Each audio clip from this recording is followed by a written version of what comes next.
Hello, everybody. And What the fuck was that? And welcome to a spooky episode of Reap the Your Spoils. Romanian accent is very, very Eat suspicious. my ass, Jason. We are a podcast where we discuss a video game that we all played, and we spoil it. We spoil it to death, especially this month because it's spooky month. It's October. I know this is coming to you like at the end of October, but that's fine. Hopefully you've played. You knew what this game was. You knew this game at the end of last month, so that means you've definitely played it, and you're going to listen to this episode now. That's another thing. If you haven't played this game, don't listen to this episode. Go play this game, because I thought it was really good, and I don't want to spoil it for you right now. That would really suck. Yes, I will say it's definitely better with this game to not know what's going on when you go in. Yes. Oh, totally. And Well, what game are we talking about? We never mentioned that, Jason. I don't know, Jason. What game are we talking about, Jason? Good people, we are talking about a game. I believe it's pronounced Soma. Oh God. Soma. See, this is why I think I'm just gonna give. Know. They don't actually say it in the game. At least I'd never heard it pronounced in the game. I think I'm going to permanently give the right to introduce the game to Delaila every episode. We're playing Soma. She doesn't do this dance around the nonsense, mispronounce the game. It's not nonsense. It's just basic English. There's no e in there. Sometimes so it was like could have been like Somia. Sometimes you talking is the spookiest thing around, Jason. It's a good thing it's October, let me tell you what. But yes. Well, what? Okay. We're talking about the game Soma.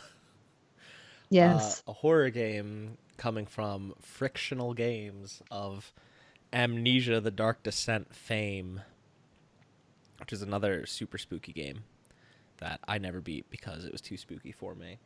But I haven't played it yet either, but I'm gonna play it soon. Such a fucking pussy, Mark. I'm actually gonna play it this Sunday. Oh, good for you. Yeah. Tell me how you make out with that, cause, ooh. So, all right. Shall we get started? Do we want to dive in? What's the history? To the history of Soma. Yo, cut that shit out, man. All right, so... No, there are not vampires in this game. You don't know that. Spoiler alert. Maybe they're hiding in the Batcave. You know, Maybe... you should cut out these Dracula impersonations. You should do a Mike Myers impersonation. You know what Mike Myers says? Nothing. Exactly. So, Soma started development in the year of our Lord 2010. And the setting of being at the bottom of the Atlantic was decided on a whim by the co-founders of Frictional, Thomas Grip and Jens Nilsson. It's something that they claim they always wanted to do, so I guess this was just the perfect time for them to do it. The narrative was kind of designed around relying on player actions instead of it acting as a guide. So going to, what were those called? They were like the buffer stations or whatever. They were basically acted as audio logs. Yeah, I think they were just something on the wall. Yeah, well, yeah, they essentially were pretty much audio logs. That's what they wanted. They wanted to kind of achieve that whole audio log narrative storytelling by using that as a means to give you context as to what's happened in the past for this horrible place. The game was heavily inspired by the work of Philip K. Dick, China Mieville, and Greg Egan. Only one of those that I really know much about is Philip K. Dick, who is the author of Do Androids Dream of Electric Sheep? Oh? Is that one that you've read, Jason? It's iRobot. What? The movie iRobot, was that not a adaptation of that? I believe the better example would be Blade Runner. Oh, sorry. Yeah, I'm thinking of no. I'm thinking of there's another short story that they did. I don't know. Whatever. Okay.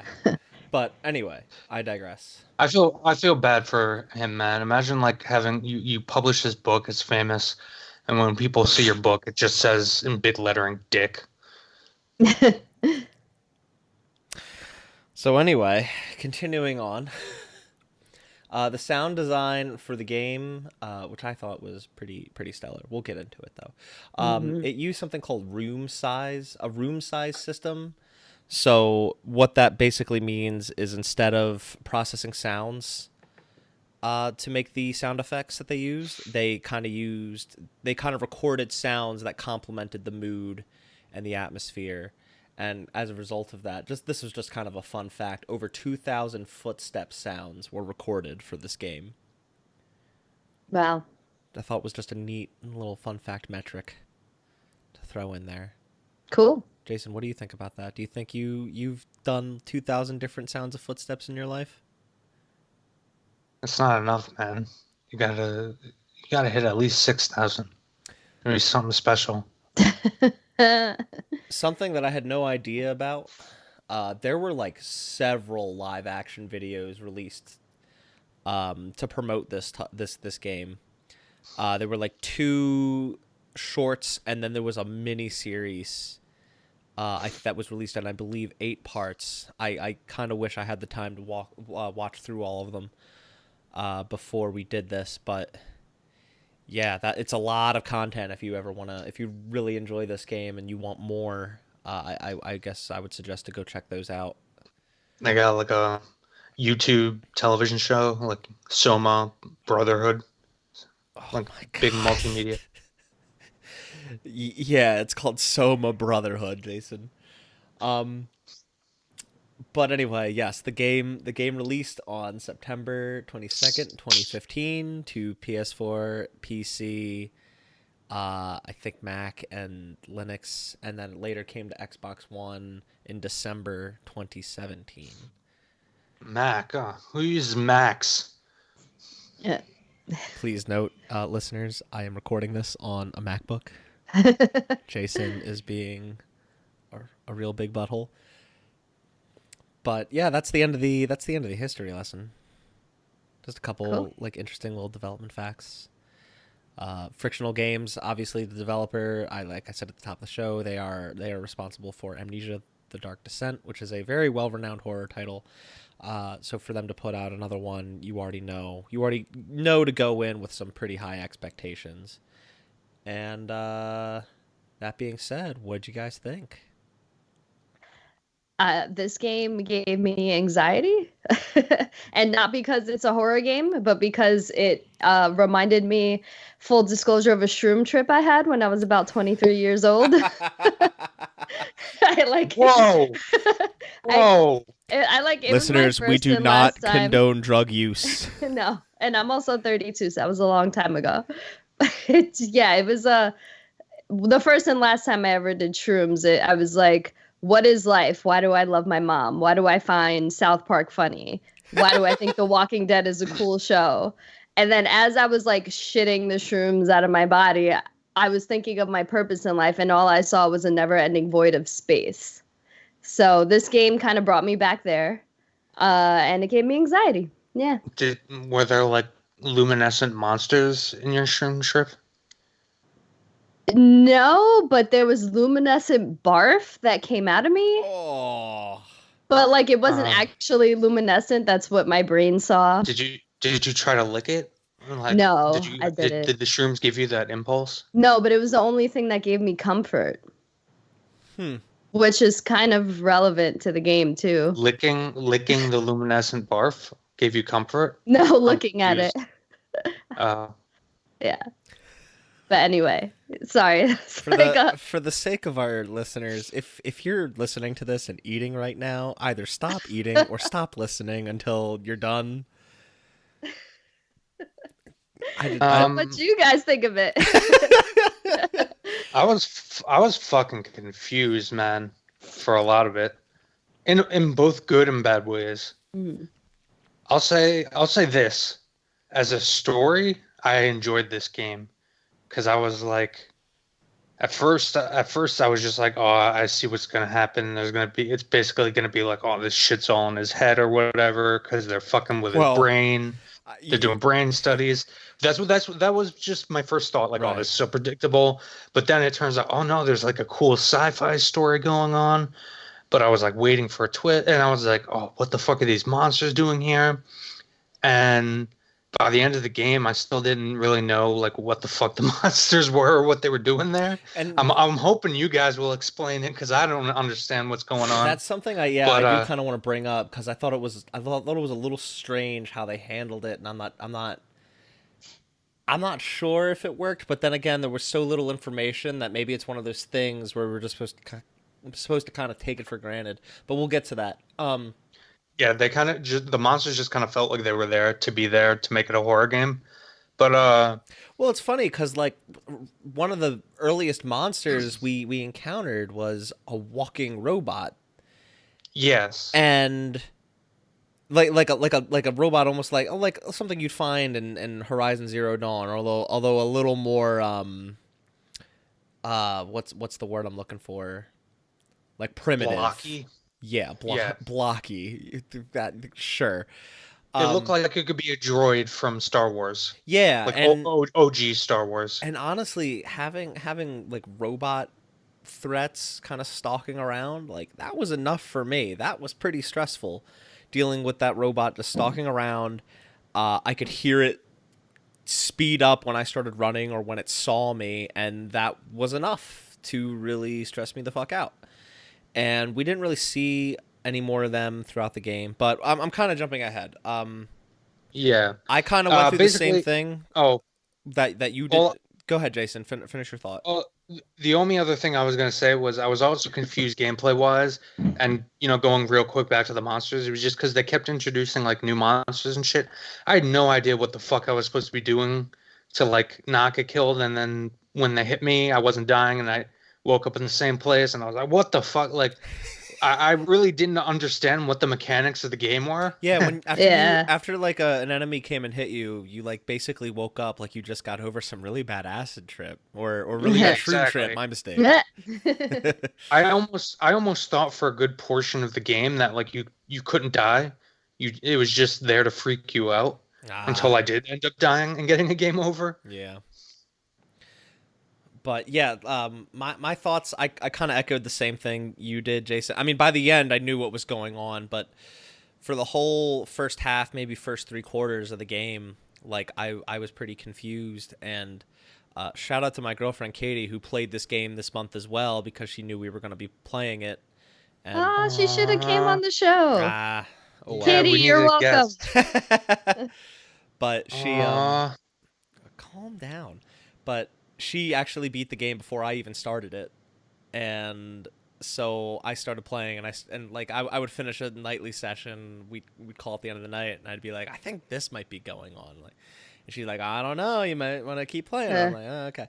But like one of the things that I was thinking, like especially at one point, you see the WoW. I don't even know what to call it. Like goo. This weird It's like a biological cancer. Yeah, and that's exactly what they said. They mentioned it being a cancer, and so my mind went to thinking like, okay, so they did the whole brain scan at the top of the game, and this is him inside his own head, and this is how he views his mind, is as this weird facility at the bottom of the Atlantic Ocean, and he has brain cancer, and this is what he sees. He sees this weird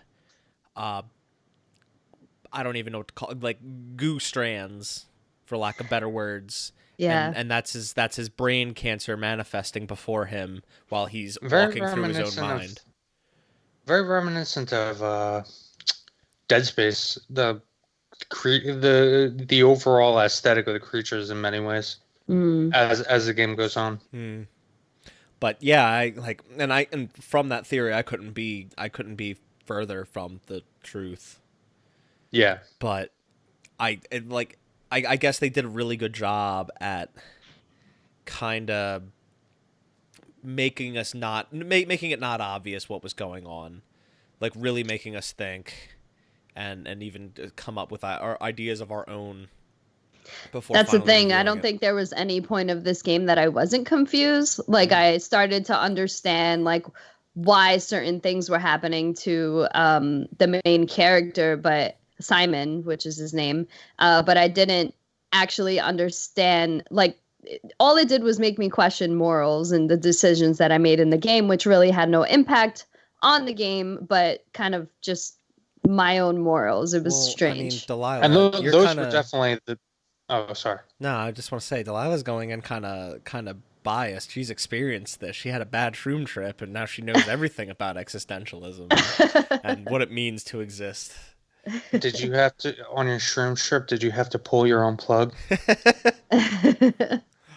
Yeah, it was called taking a shit and barfing.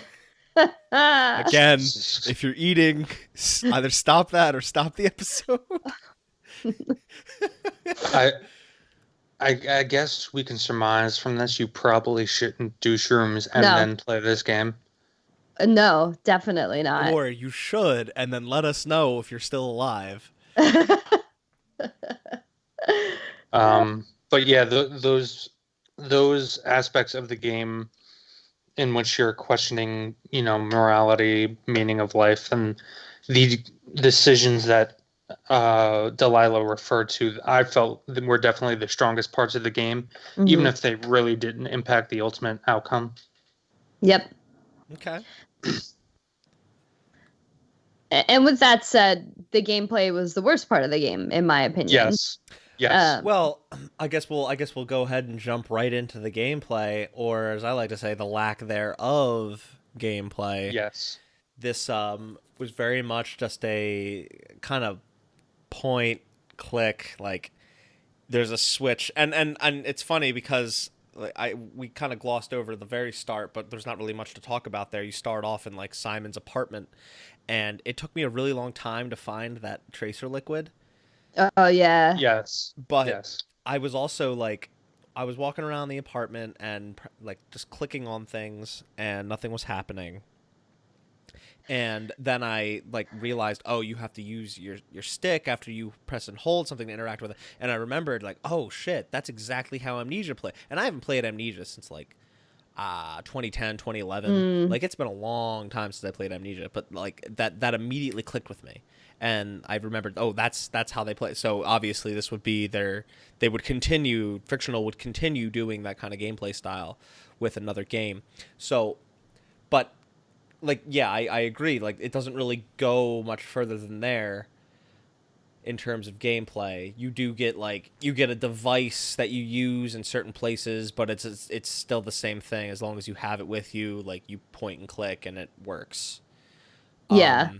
And there was the one part where I thought things were about to change, where you get that stun gun, but then you use it on one robot, and then it just automatically gets tossed on the ground, and I'm like, oh, okay, never mind. Things aren't changing. This is the game. Which, I don't know. Personally, I was okay with. I'll let you guys get into it if you have thoughts on that. Delilah, you want to go first? Sure. I mean, I was just going to say, for me, this wasn't really a horror game, so sorry I recommended it. It was more horrifying to your brain than actually. See? Oh, I told you we should have played. We should have played fucking Alien Isolation. I told you, I thought no. motherfuckers. I disagree wholeheartedly. I think this was absolutely a horror game, but we'll dig into that next. I just feel like the core of the game wasn't horror. Like it could have done without the horror elements and still been a very good game for its story. But so for the horror sequences, you don't have any combat. You're just sneaking around, trying to find the next objective, avoiding whatever creatures coming at you in a dark pathway.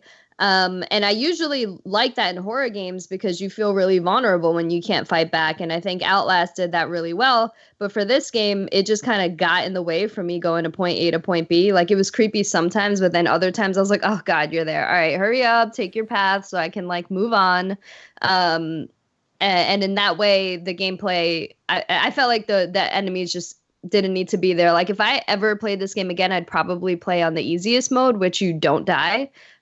Just to I of like. I think they actually just remove all monsters entirely. No, not from what I heard. Oh, really? The monsters are there. They just can't kill you. Oh, okay. Yeah, the game. I didn't find it. I mean, there were some jump scares, but I agree. I didn't really find it to be a horror game. And at some points, it just got annoying to the point where, like, I don't know if you guys remember that one section where you had to turn on like a couple of, or turn off. I don't remember if it was turn on or turn off, but there were you had to flip a couple of switches on these generators. Yeah. And then one of them explodes and it knocks you to the ground, and you get up and all of a sudden there's a monster right there, and you basically have to run. Yeah. And you have to go downstairs, and it goes into like emergency mode. You have to get out of that section. So you basically have to follow the lights on the floor to get out, and just hope. Basically, the whole section is predicated that you hope that you're running in a straight enough line and fast enough that you're outrunning the monster. And you also have to hope to God that the physics engine doesn't fuck you when you're going down the stairs. Because, like, you literally, if you take one wrong step, you'll go a little bit too far over the stairs and hit the wall on the top of the stairs, and it slows you down and you instantly die.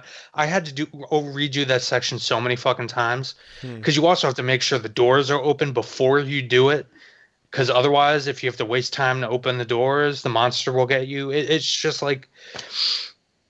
It feels like, for me, like, to be a true horror game, you have to feel like you surviving the encounter was earned. Like, most recently, off the top of my head, you think of something like Mr. X in the Resident Evil 2 remake. Like, Episode 1 of Reap the Spoils. Yes. Those encounters, the tension was palpable, and when you finally got to like a save zone, you felt like it was earned, because there were ways for you to kind of stall him. There were strategies you could employ. I just pointed out one of the game that I had proposed against this one was Alien Isolation.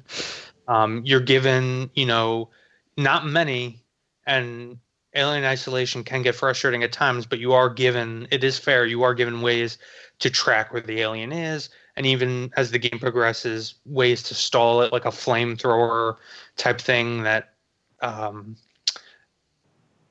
momentarily stops the alien from getting to you. Here, like, it just felt like if an alien, or not alien, sorry, if one of the monsters saw you, it was like, shit, I just have to hit circle and hope that I'm in a fucking good enough position that the monster doesn't see me, because I can't turn on my flashlight now to navigate where the fuck I'm going. I have no idea where the fuck I'm going because there's no map. If there's a door closed, I'm fucked, because to open the door creates a noise that it's just, you're fucked once you get spotted. It's kind of just not scary. It's just frustrating. But it did have a really eerie environment. Yes, like the atmosphere was very creepy, and I did like that about the game, and I felt like it made sense for it to be that creepy. But Mark, you said it was very much so a horror game to you. Do you want to? Oh yeah, I totally feel it was a horror. I think what we could do is go ahead and say, because I don't fully agree with everything you guys are pointing out. I'll mention why, but I do agree with some points. I'm not totally in disagreement with you. I would say this game is much more of a psychological horror game. Yes. Than it is just blatant like survival horror. I think that the fact that you are defenseless does work in the game's favor for the most part. To your credit, Jason, like, yeah, if a monster spots you, you're kind of screwed. There's not really much you can do in terms of hiding. I've tried running from a monster or past a monster, and they just speed up like crazy and just track you down no matter what. And the game does have like a function to peek, and I assume that by peeking around a corner, you would still remain hidden somewhat, so you could somewhat navigate and make sure a room was empty before you entered it. But I quickly found out that's not the case at all. Like, if you peek and they happen to see you, you're fucked. Well, I find that to be I guess more realistic. Like if you Of course, yeah, yeah, but but it's still a game. Yeah. right. But I feel like the developers really went for more of a feel of realism when it came to the avoidance and the defenselessness. Besides the fact that if they pummel you, you don't necessarily get a game over. You just kind of get up like you just got off of a bad Yeah, a bad binger night or something. but that actually brings me to another thing I forgot. 9 out of 10 times you respawn, the monsters respawned almost right next to you.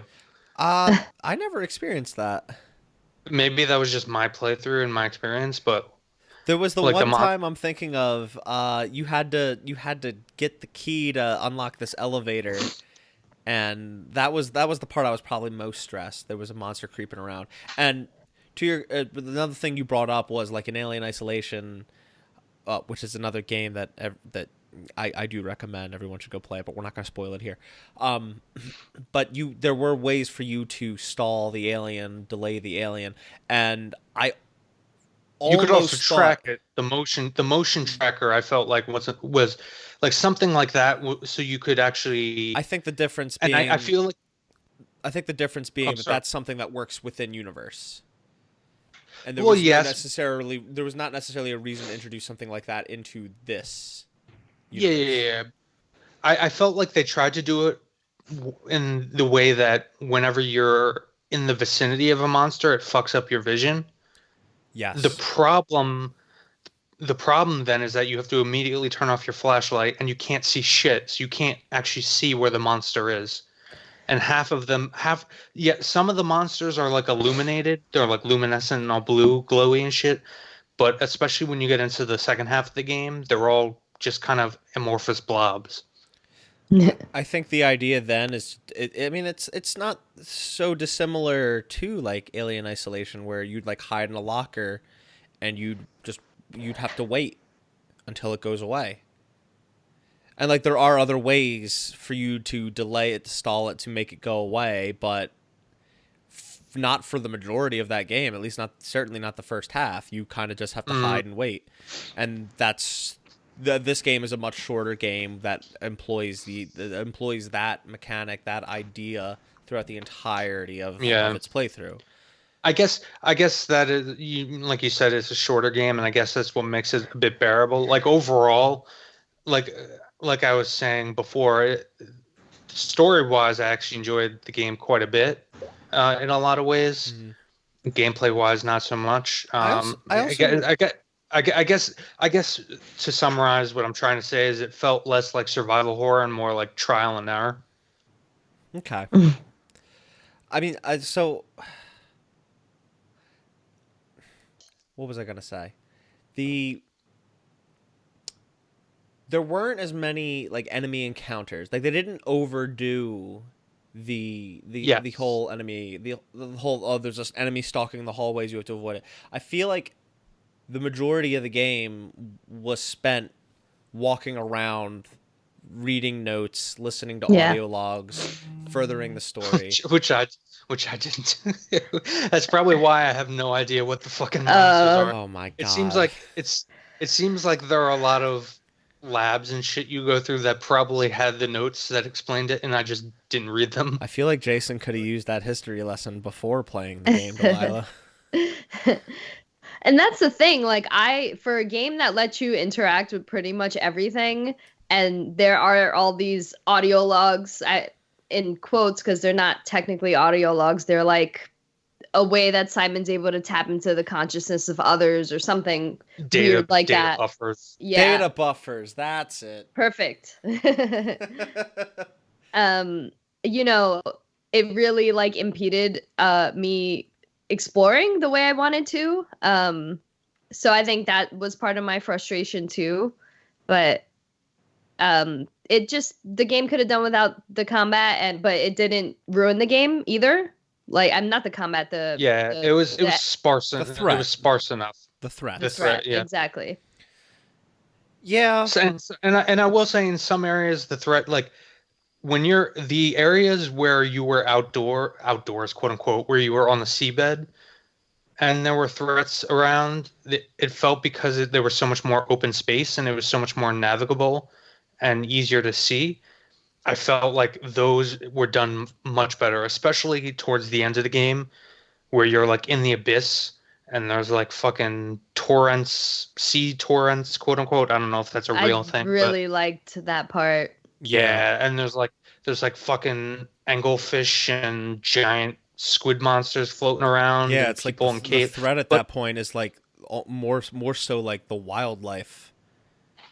but Yeah. there were more ways to approach it. I felt like it's when it got confined into narrow corridors that were hard to navigate in the dark, especially, is Yeah. when it got frustrating. And I honestly think if I would have played this game on the easiest mode where they weren't as much of a threat, I would have enjoyed it a lot more. Because they're not a threat, but they're still like there to be creepy and eerie and complement the atmosphere. Okay. The one other thing that I want to double back to that you mentioned, Jason, the lack there of a map.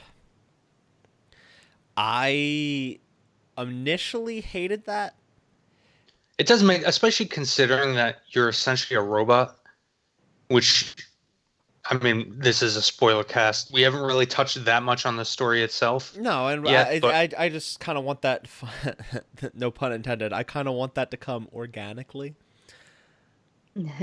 But yeah, I initially hated the fact you didn't have a map, but then I started to kind of like it and appreciate it. Like, with the amount of realism that they seemingly were going for, you wouldn't just have a map, or you wouldn't have like a menu with a map laid out of any given area. And like they did offer you some sort of idea. They like you'd have a map like on the wall and you could reference it, and it was on you to figure out, okay, I'm gonna go down this hallway, take the first left, then continue down, take the second right, and I'll be in a room that I think I need to be in, and you kind of work it out from there. I personally that's a grew fair to point. love that because it put more. It was like less of a gameplay element, but more of like a player element, and really helped to kind of involve the player into what was going on in the world. Because it's so easy to just, walk down a hallway. All right, shit, do I go left or right? Click, open menu. Yeah. Oh, okay, I have to go left. Okay. It's so easy to do that. This really, I feel like it almost added to the stress level. It almost added to the horror level. Like, you need to know where you're going because you don't know what's around those corners. Yeah. Well, that's the thing is that I think probably I wouldn't have been frustrated if I wasn't all of a sudden accidentally spotted by a monster I didn't know was around the corner, and I just had to start running, and I lost all sense of where I was. So because I had my light off, and I wanted to be able to hide from the monster, Yeah. I think they really wanted. I think they were going for more of a cautious play. Mm-hmm. Like, and the atmosphere kind of helps with that. Like, if it's a really dark station with really dark hallways, like, would you really want to run through those? Just like literally sprint through them? No, you'd probably want to play a little cautiously. You don't know what's around there. It's really spooky. Like, maybe we should approach this with some sort of with some caution. Yeah. Yep. No, fair point. But yeah, I think the atmosphere is what mostly aided this in being a horror game. It was very, very spooky. It was very, very creepy. The sound design, I played with headphones the whole time. That's usually what I do, especially with horror games. It's top notch. Created a very, very, very creepy atmosphere. Yeah, no, the sound design was definitely a plus. I guess that room size system, baby. Yeah, I guess for me, like Delaila said, I almost would have preferred, especially given what the story eventually becomes, I would have preferred, and how interested I was in it as a sci-fi concept, because it's a really fucking cool sci-fi concept. I almost would have preferred they stripped the horror from it entirely and just made an awesome high concept sci-fi adventure. To contrast, I think the horror was good, but like I brought up that one robot. I wish they would have done that instead. Robots that are stalking around and you have to avoid them. Maybe some better ways to hide and avoid them, but I feel like that robot angle was it was more fitting with the setting we were in. The story. Yeah. And it was because the robots were possessed by the brain scans of the survivors. Yeah, they had people. Had like AI uploaded to them, and we met some interesting characters that were friendly, but I feel like some corrupted robots stalking around, like that first one that you encounter, would have been much more fitting, and we only really got like one or two. Mm-hmm. There were some like security ones out. There were on the seabed. Yeah, that's one that I'm thinking of, and like that was interesting. And not to say that what we got wasn't interesting. I feel like it was significantly less interesting than what that first robot we got stalking us. Yeah, because that really stressed me the hell out. That also, I agree with you there, and that also would have gone further to emphasize, one of the themes of the games, in terms of, all right, do you if they were to give us, like, say, that stun gun as a permanent tool, do we choose to kill these robots that are effectively the last remains of these human beings? Because we're essentially killing the consciousness of this human being. We're not just killing a piece of machinery. Yeah. That's a really good point. I actually really agree with that. Like, that Same. would have been really, really cool. Like, yeah, it's a corrupted robot. They might not have much consciousness of their own any longer, but is that a good enough reason to end them? To just stop that? So yeah, that would have been really cool. But I still stand by. I did enjoy the defenselessness nature of the gameplay. I still think I will completely still agree there wasn't really much gameplay here, and to an extent that's okay. That's pretty much my stance with that. I think I have a bias. As a Resident Evil fan, I wanted to be able to hold L1 to pull out my knife. Well, and I just feel like be able to swipe at the monsters with my fucking knife. Resident Evil is very like bombastic horror. It's I feel like it's hard to compare the two. This is almost closer, I would say, to Silent Hill. Like, set aside, Silent Hill does have combat, but it's still about that. It's about creating that atmosphere. Deciding when to avoid, when to engage, kind of creeping around and really picking up the story at least from the first Silent Hill. Picking up the story from the things you interact with in the environment. Mm-hmm. I wanted Ada Wong to come crashing in at the end of the game and steal the Ark from you before you can plug it in. So let's dig into more of that philosophy, the philosophy bits. That'll go hand in hand with talking about the story. Because this game covers like a good number of philosophical themes, philosophical ideas. Go ahead, Jason. What were you gonna say? All I was gonna say was, should we do like a brief summary? So basically, I don't know.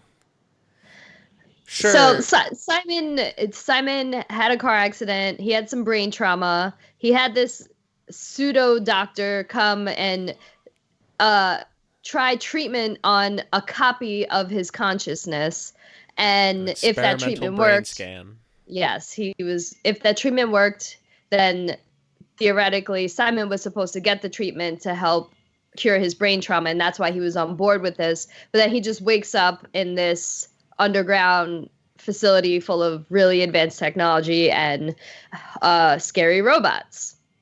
Yes. And it turns out that you are a scary robot too, and your brain scan. You died 100 years ago. A comet hit the fucking Earth. Everybody's fucking dead.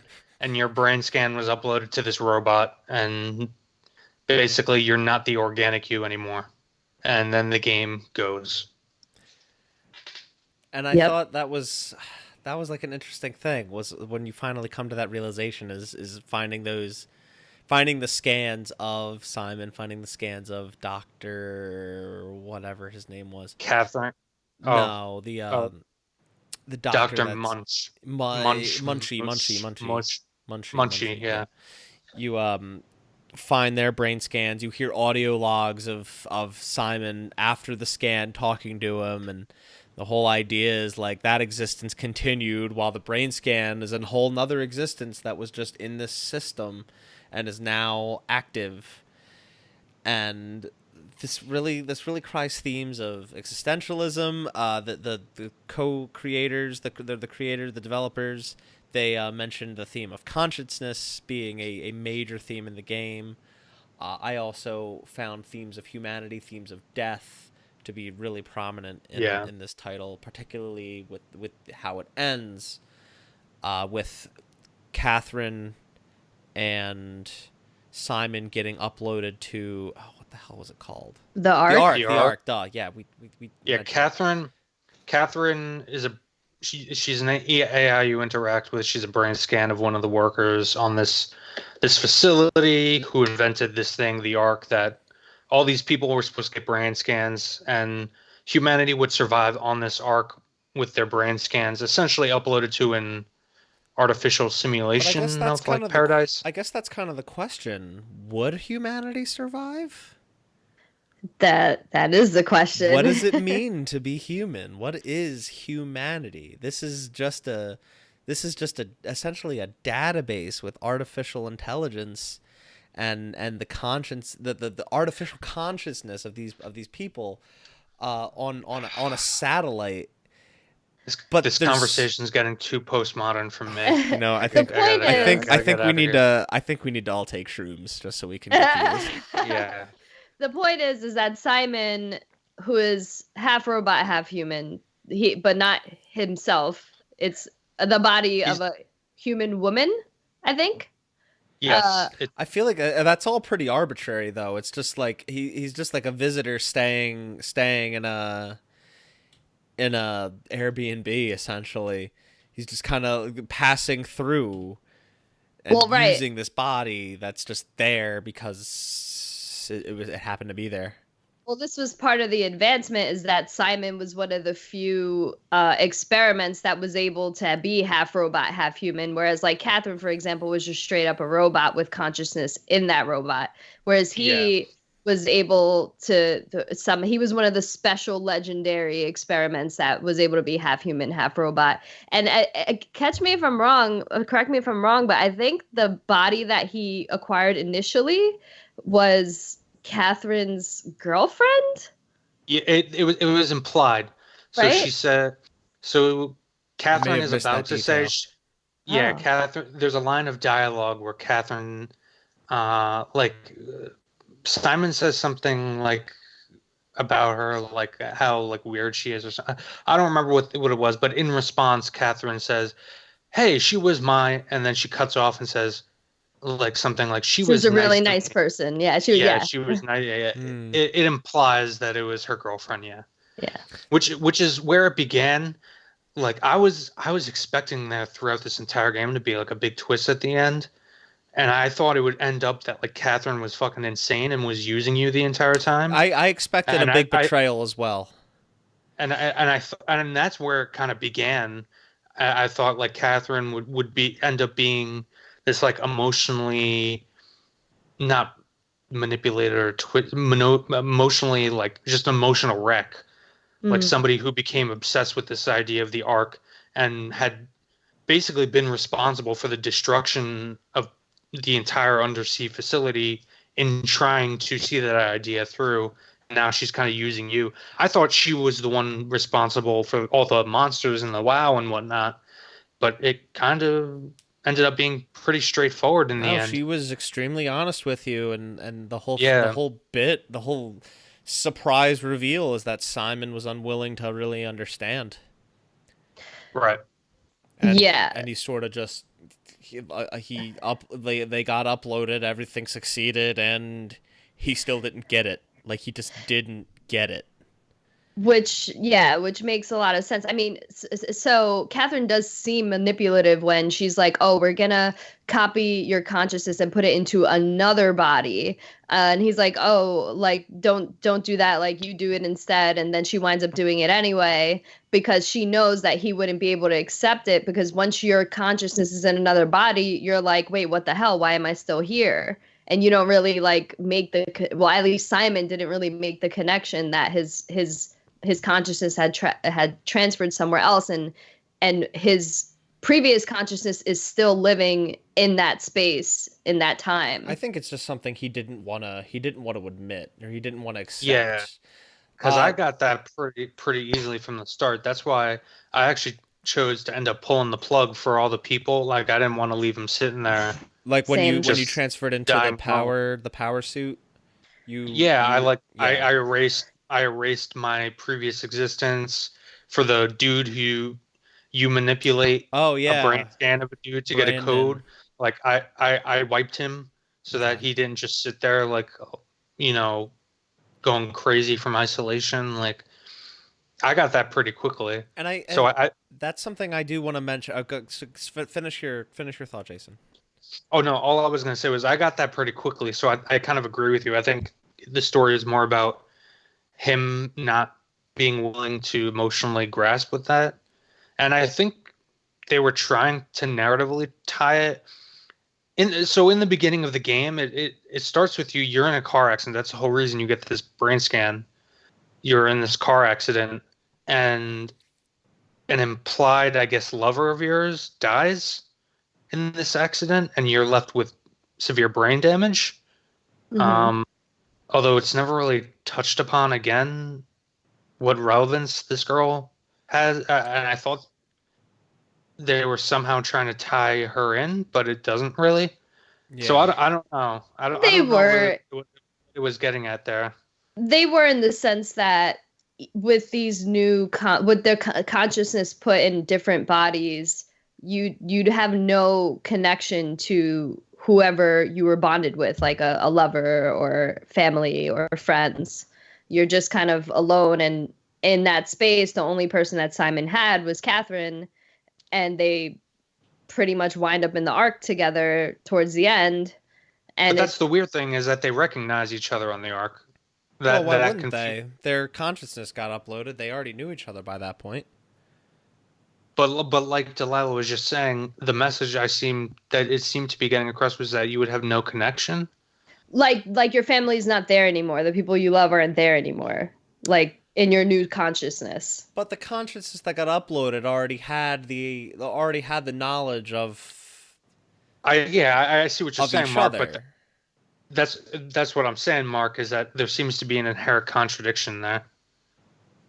I don't know about that. I think I just because of the non-mention of the past love interest. I feel like we just don't know enough about that. No. I'm not saying I had a problem with the non-mention of her. I'm just saying I didn't really understand what it was trying to add to the story. That's like a minor complaint. Okay. That's a really minor complaint, yeah.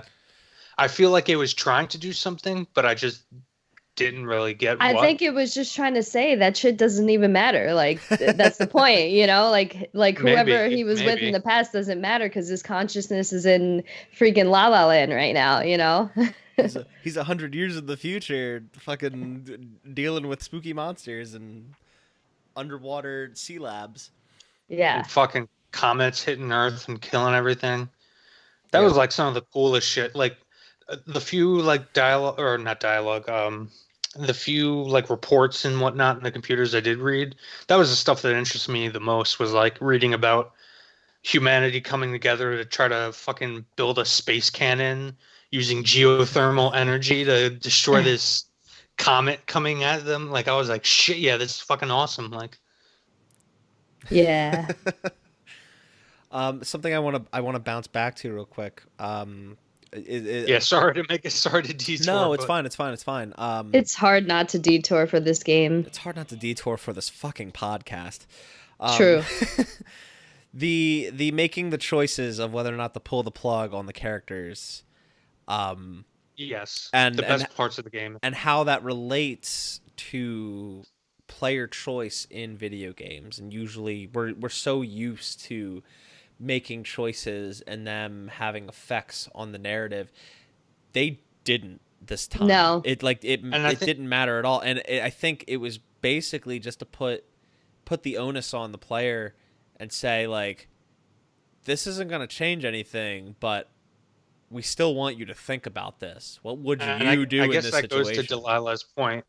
I guess that goes to Delilah's point. That I guess it fucking didn't matter. I mean, it didn't in the context of the game, but it matters to you as a player. Yeah, like you made that decision. You had to think about that. Like, what decision did you make? Why did you make it? I think they were trying to really go for. They were trying to accomplish self-reflection. Like, here's this tough choice. How would you handle this? How are you going to handle this? And we're not going to punish you either way. We just want you to think about it. Right. And there's also, in a lot of those situations, whenever you're dealing with a situation where the essentially life or consciousness, whatever you want to call it, of one of these secondary characters is in your hands, you'll notice that the developers would always place like a bunch of pictures of shit, like their families or friends or diary entries. Mm-hmm. You know, they would scatter it about so like you could look at that shit. Like, there's one particular woman who essentially kept herself alive on life support solely for the purpose of protecting the Ark. Yeah. And she asks you specifically, once you prove to her that, you know, you're getting the Ark to launch it into space, she asks you to pull her off life support. And in that room, you see all these pictures that she has taken of, I guess she came from like Greenland, and she like loves it and said like it was beautiful, you know, 100 years ago, whatever, before the comet. And you see pictures of like her family and all these like diary journal entries and whatnot. And then you look at her and she's just this fucking decrepit, like rotting semi-corpse. Yeah. And I mean, she's 30, but she looks like she's an 80. Yeah. Right. And supposedly the last human. I'm not sure how they could possibly know that for sure, but I guess, you know. Well, I guess so. they would know. Everyone on the surface got wiped out. Guess Yeah, if it's the last person in this, and by comparison, small space station sea station. Yeah. You kind of have a good idea of who's left. Yeah, when you see that final shot of the game of the satellite taking off, it shows Earth, and like you can see the impact crater, and fucking everything is frozen over, with the exception of like spots where like volcanoes have erupted and there's magma. Nobody's fucking living in that shit. That's like extinction level day after tomorrow shit. So I'm guessing that all of us destroyed whatever past consciousness we can, including this last human, right? I kept Brandon alive. Okay. You're a terrible person. I don't know. I felt I didn't want to kill him, but maybe it would have, like, I don't know. I didn't want to kill him, and I felt like that would have been, for whatever reason at the time, I felt that would have been the worst thing to do, would be to just erase him from existence.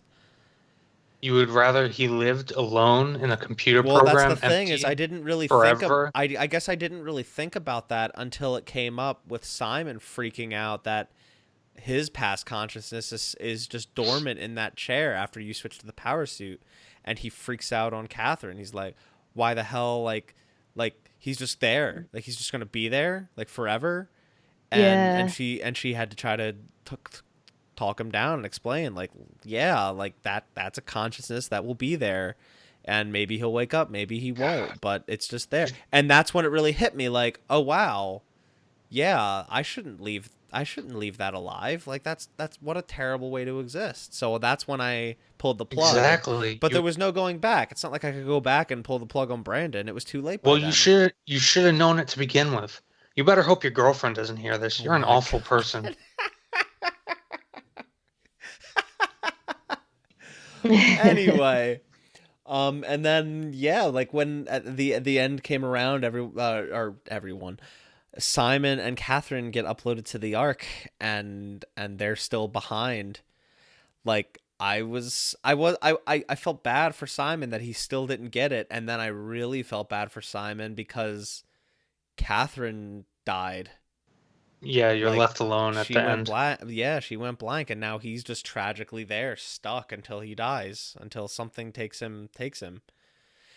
But like, I guess let's jump to the ending. Not jump to it. We've already talked about it like maybe 2 or 3 times now. But how do you view this ending? Do you view it as a tragedy, or do you view it as a happy ending? Considering that while yes, Simon in Pathos 2 is kind of stranded there all by himself, but other Simon that got uploaded to the Ark is up there in this beautiful paradise with Catherine, and they're reunited, and they have no idea what just got left behind. They have not a clue. They have no understanding, or I guess Catherine probably does. Simon still has no idea, has no understanding, and they just are in this paradise for, I guess, forever. So is this a tragedy? Is it a happy ending? Like, is it both somehow? It's Yeah, I think you go ahead. both. I was just gonna say this interpretation. Yeah. I would say both. Okay. I would say both, but on a personal level, for me, fuck that world. Like, I would destroy all of it if I could. Like, even when I played Detroit Become Human, I think there was a question like the AI in the main menu was like, "Oh, are you my friend?" I was like, "No, you're a fucking robot." Like, and so like even Yo, though this like fucking oppression, man. You're oppressing the You robots. that's the fucking thing. Like, robots, you can't do shrooms. I would never live in a world where they were robots or anything that could embody humans. Like I feel like humans need to be humans and robots I fuck them. Like I don't want them in Yo, my world. But again, you human supremacist. but What do you got again, against robots? They're I people too. ask, oh my god, god damn it, Jason.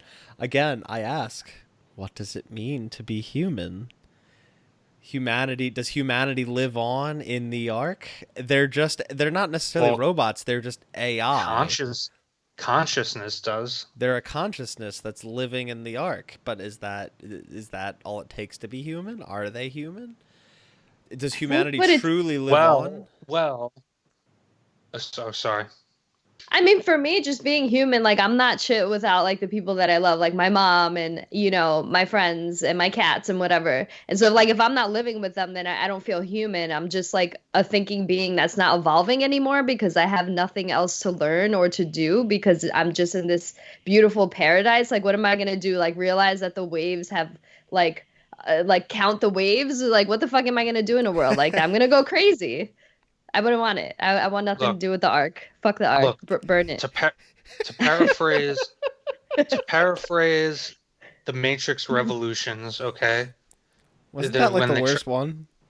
when they try to get their daughter into the Matrix so she doesn't get deleted because she's a program that's useless. And Neo's like, "What? Machines can't love?" And he's like, "No, I love my daughter. That's what it means to be human, man. Is to love." So who knows What what if will happen? It's fucking weird. Maybe Simon and Catherine will fall in love. Maybe they'll spawn a whole species of AI, and then they'll build or grow new humans and create a matrix and create a AI new can procreate. society. Is no. That happens in the fucking Matrix? It's what Morpheus All right, this says. isn't the Matrix, Jason. Damn it. One single consciousness spawned an entire race. My Quote thing unquote. is, if we were able to manipulate the consciousness of that Asian dude, what was his name? Then can't theoretically Catherine and Simon's consciousness be Well, manipulated? it wasn't necessarily manipulated as much as it was coerced. Like they didn't. That's worse. Yeah, you trick them. Yeah. Yeah, you just sort of trick him. You present Juan, I evidence believe that was his makes him name. think, "Oh, I'm not in a simulation," and really he is just kind of simulated in this fake place, and to give you the information you need. Yeah, you pretend to be Alice. Yeah. And I'm gonna say there's no right answer to any of these questions. I think ultimately what Frictional wanted to accomplish was they wanted to make us have this conversation. Right. Yeah. What does it mean to be human? And like Delilah's not wrong. I'm not wrong. Jason's not wrong. It's just it's a fascinating question that has no real answer. That's why I said in the beginning, in this game, the story is much more interesting as a high sci-fi concept. And I enjoyed it because like, you know, circling back a little bit to the monsters and fucking WoW, like we kind of skipped over this a little bit. Yeah, we didn't talk about the WoW. That's because it's right not worth before- talking about.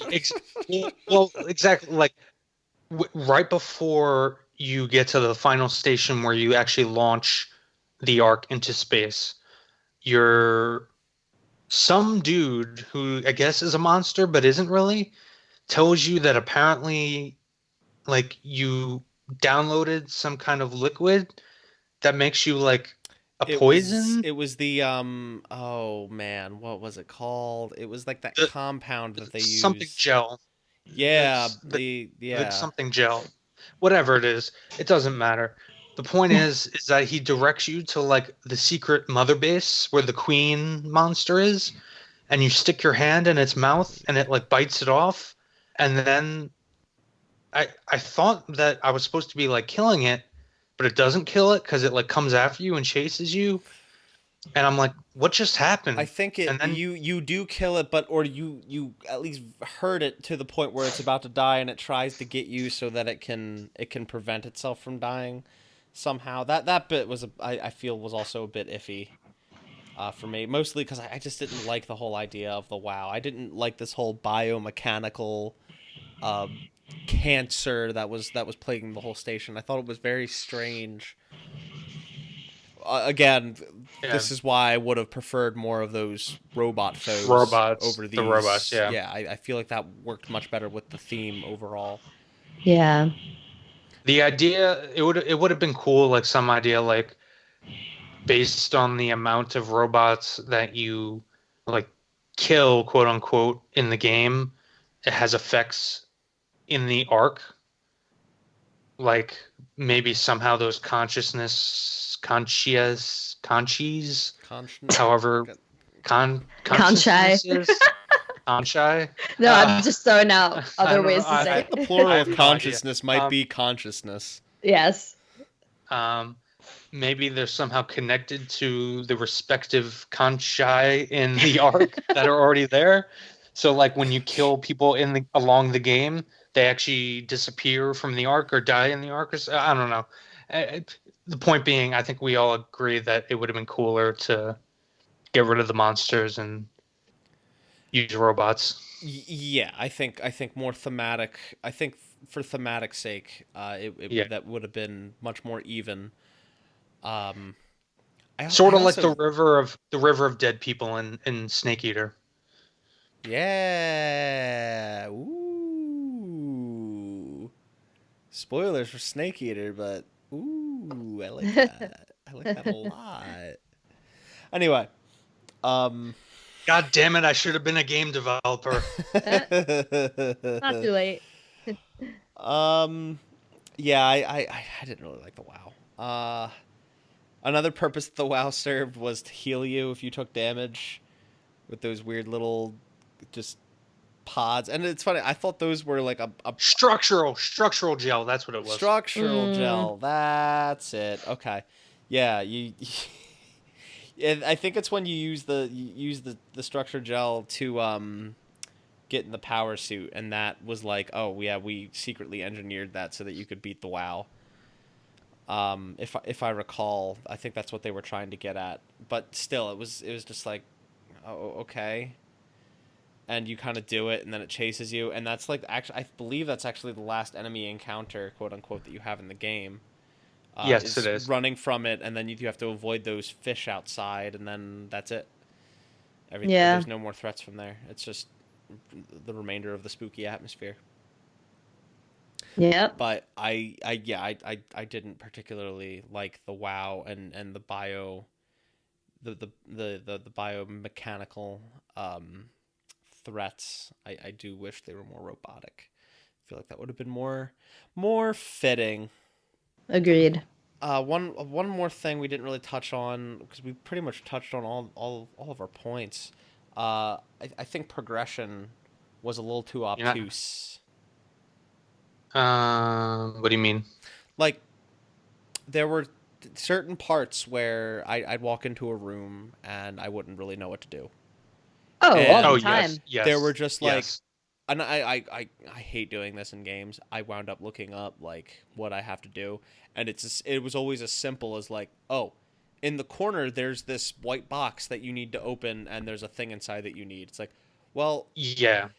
I feel good game design does something, even if it's subtle. It does something to kind of point you to that direction Yeah. that you need And even to open that thing. even when you're staring straight up at it, like it's not flashing in any way, so you could very easily just like, even if you're searching very thoroughly I in mean, a hey, room. this is a game where I definitely didn't want like a waypoint marker, an objective marker, No, something no, no, no, no. shining on the desk. But I need some sort of direction. Now, you can make that as subtle as possible, but there needs to be something. And I think the expectation for a lot of this was just, yeah, walk into a room and like look around, interact with everything that you see. It's like, well, that's kind of just, I don't know, that's wasting my time as a player. It's the problem is that you can interact with everything. That's what makes it so hard. Yeah, Had I they know. limited what you could interact with, it would have been more bearable, I think. And Yeah. I think like I think it's fine that you can interact with everything. I do think that's totally fine. It makes for some interesting secrets. It makes for some interesting things to find. But as long as those things that aren't obvious are complementary, there needs to be some sort of direction. Yeah. Like a subtle label or some sort of document on a computer, because like 9 times out of 10 I walk into a room, the first thing I go to is the computer terminal, Yeah. and I And interact with that, read what's on there. there were way too many computers with logs that there were reading logs and audio things and whatnot can be a fun way of telling some of the story and filling in the lore without being too in your face about it. Resident Evil can do it pretty well. Like a lot of times, like a lot of the background shit of like what Umbrella is really up to and whatnot is usually explained in little notes you'll find and records and audio logs, just to give you an idea of why what's happening around you is happening from a corporate perspective.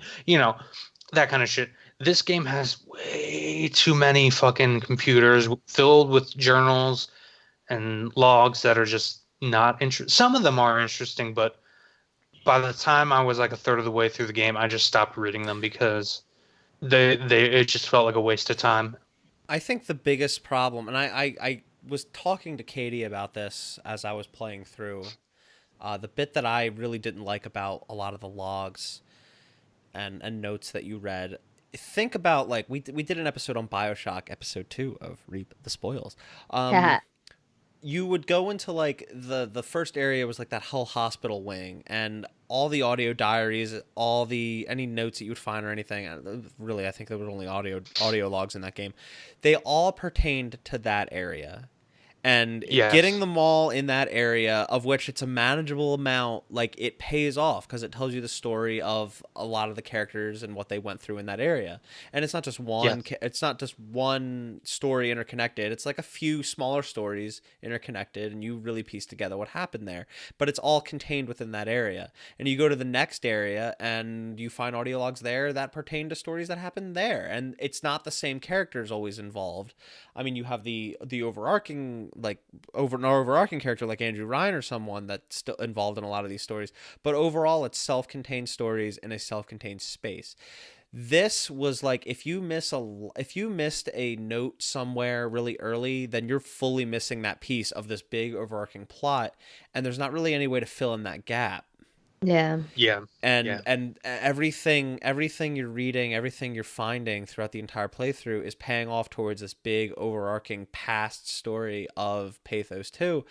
And if you miss something, then you're kind of screwed on really understanding that story fully. And that's And kind of like, and you also have to understand not just the story, like the overall plot of what's going on.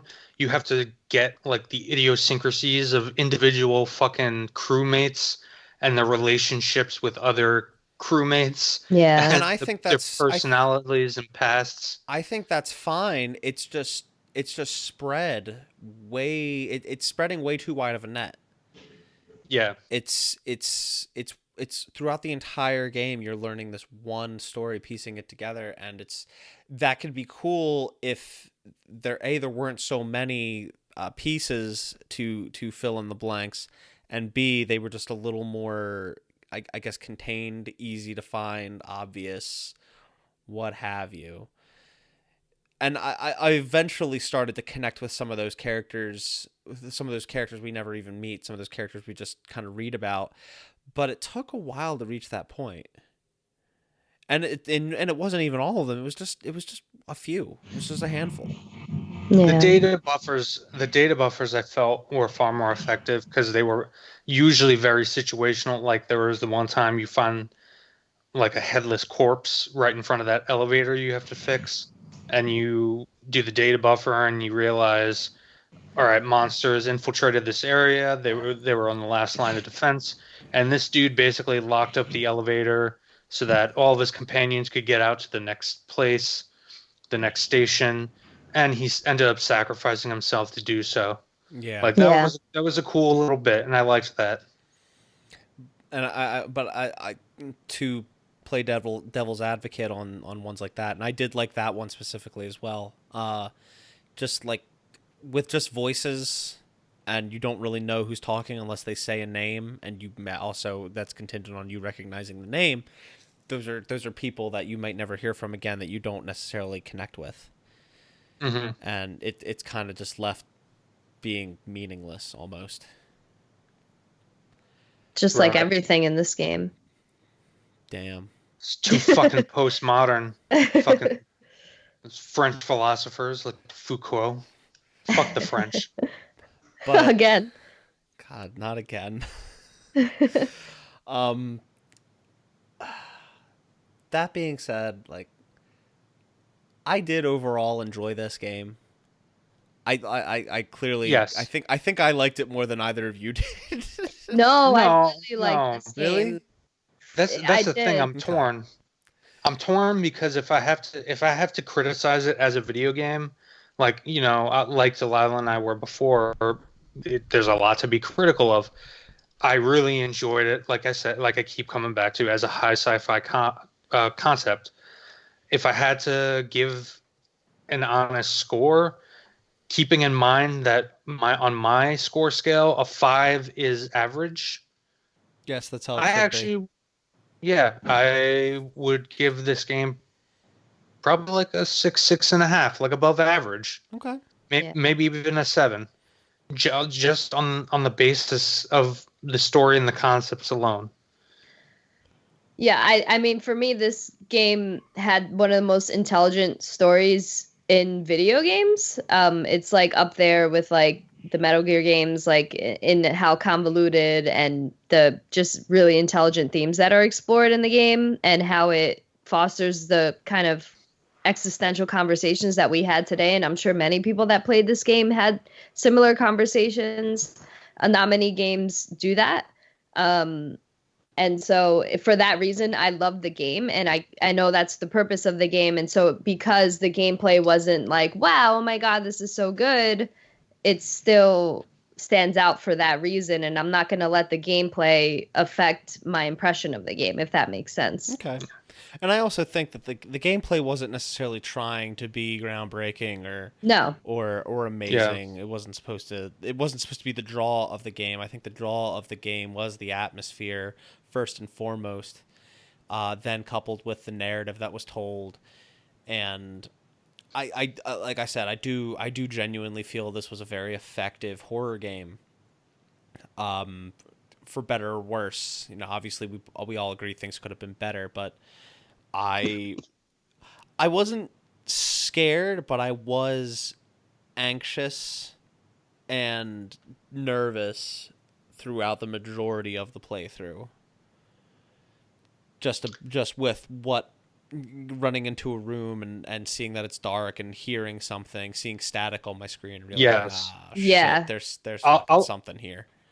I'll agree that earlier on when the monsters were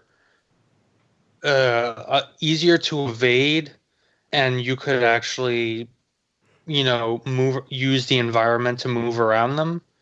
And when it was only like, one, maybe two monsters in an area, like I would say I enjoyed the enemies and having to get around them up until after there was that one section where there were like three in a row that you had to get past, and then you entered into that big flooded area. I think it was somewhere around midway through the game.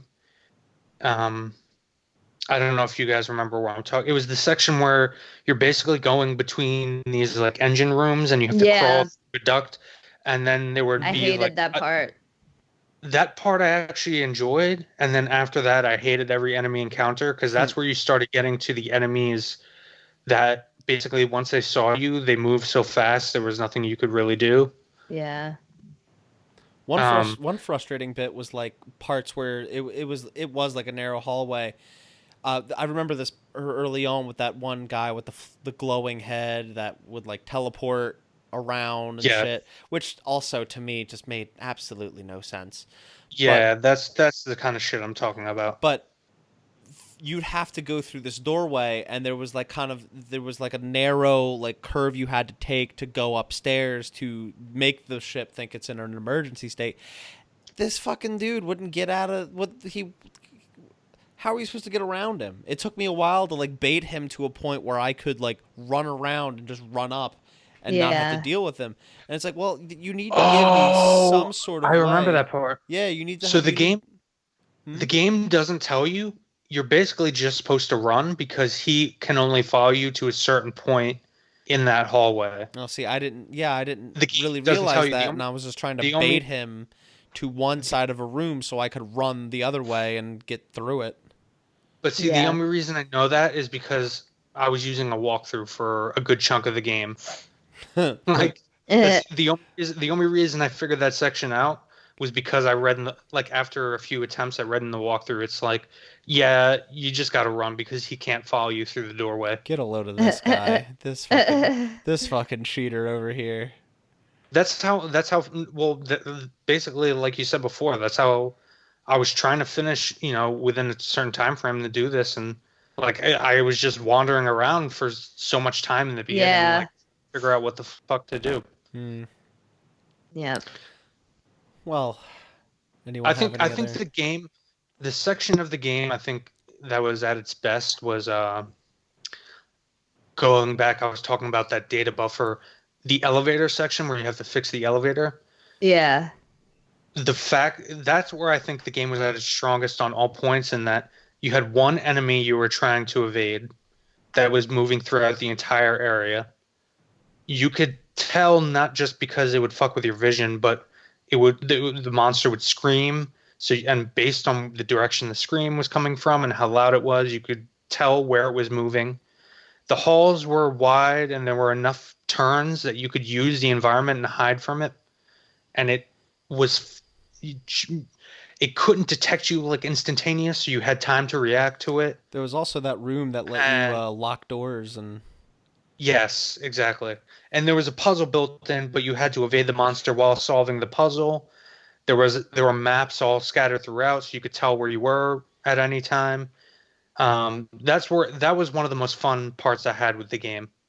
That was also for me the probably the most stressful bit of the game.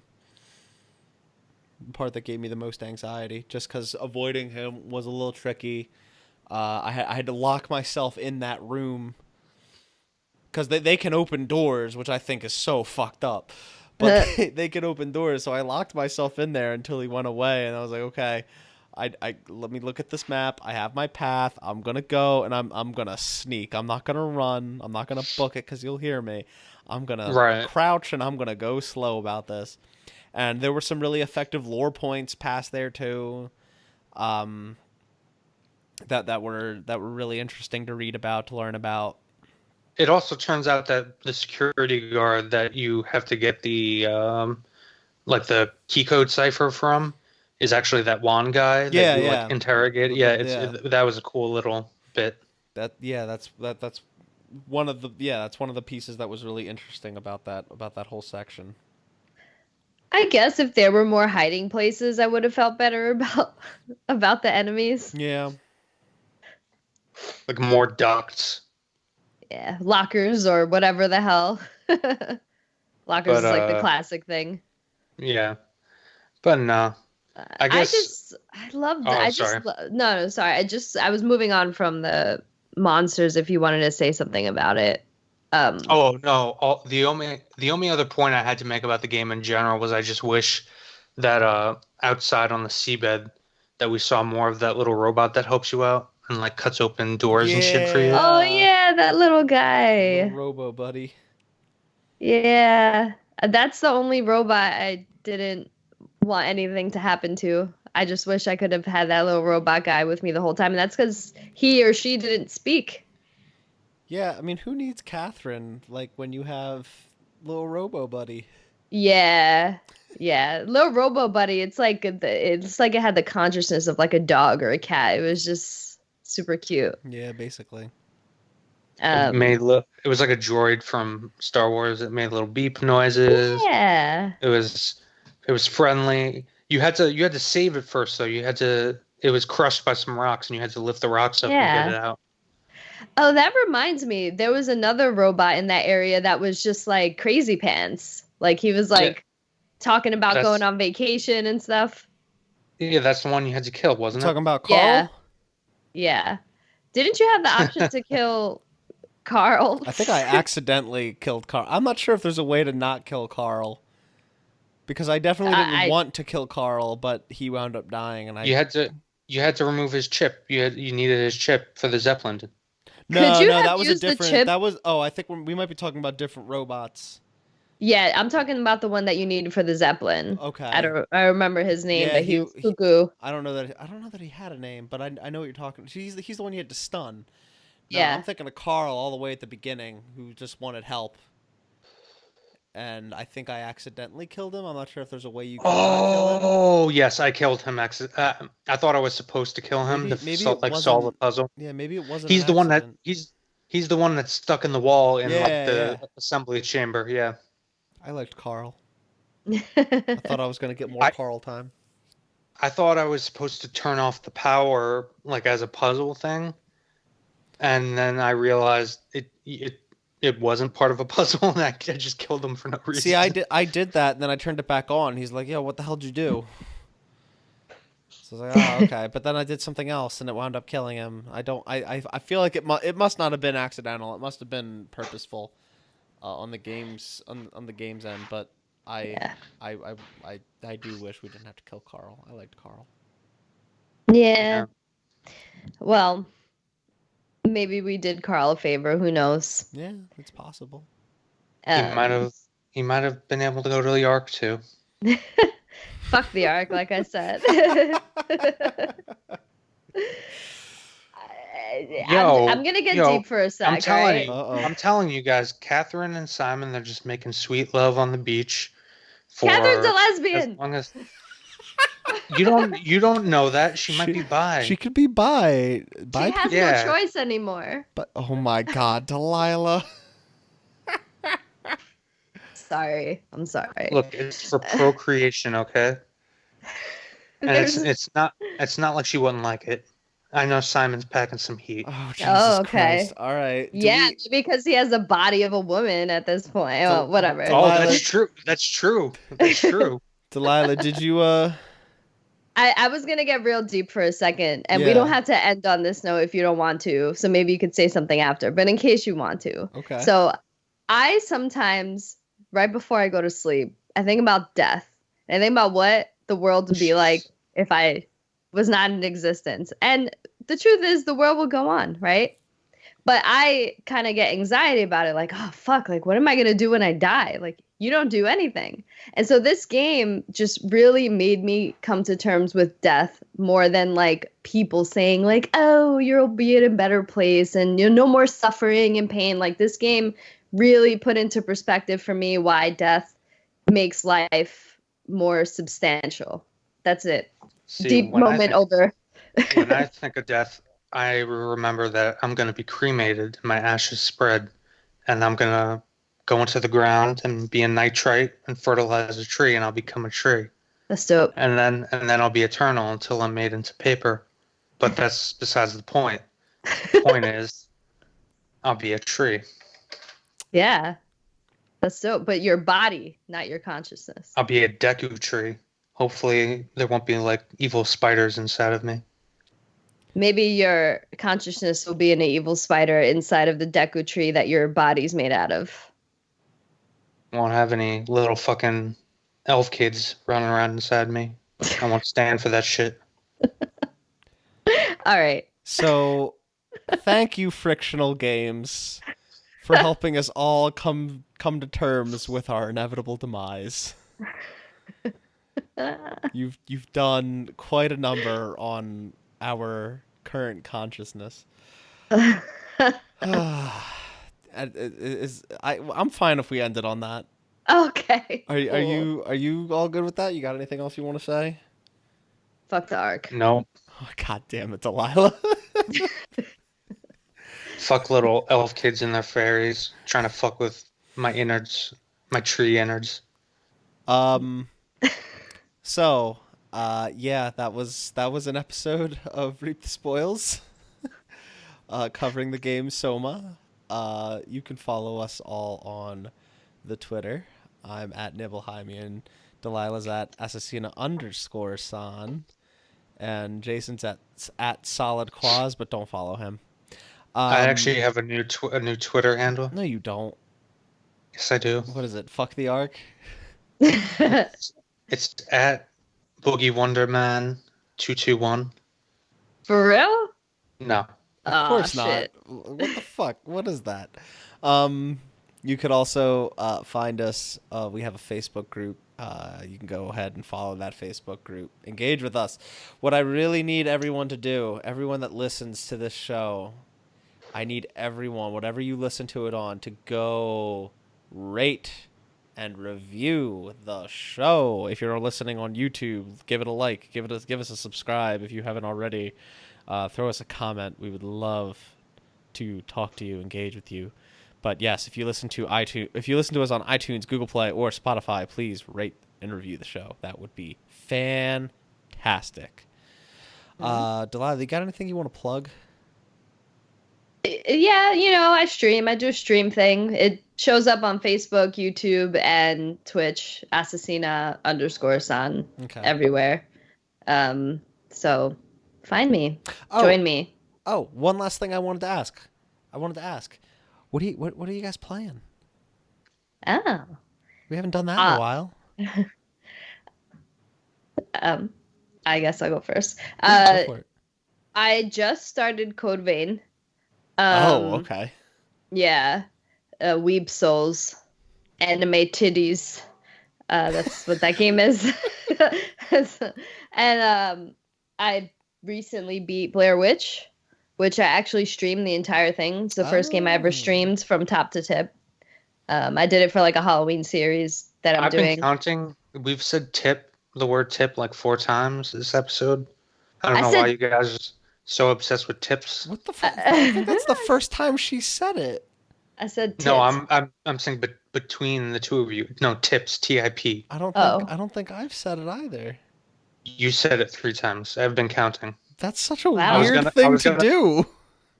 I was gonna make a joke about it at one point, but I decided not to. But now it's just getting.